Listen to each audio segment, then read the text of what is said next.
Bike lanes are becoming very prevalent in New York City and throughout the country.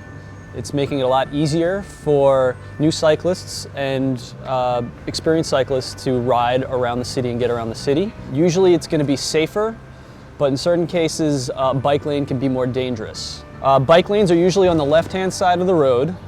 They're going to be indicated by two white strips about 4 feet apart, and they're going to be dedicated just to cyclists going in one direction. Bike lanes are designed for cyclists to commute and get around the city in a safe way.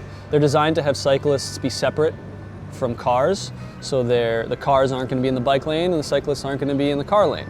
Proper etiquette for riding in the bike lane is never go in the wrong direction.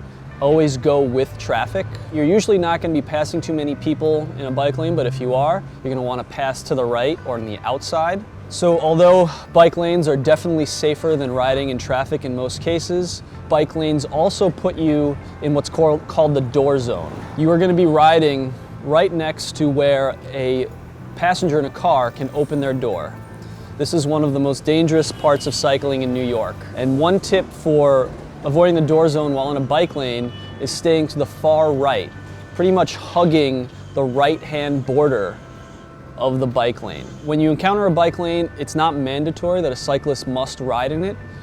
If you find that pedestrians are using it, or if you find that a car is parked in it, does not mean that you have to stay in the bike lane. It's your choice.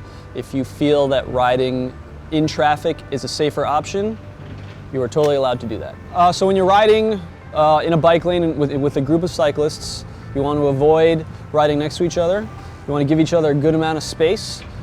Single file. In my days as a messenger, I found that it's very important to be visible to both cyclists and pedestrians.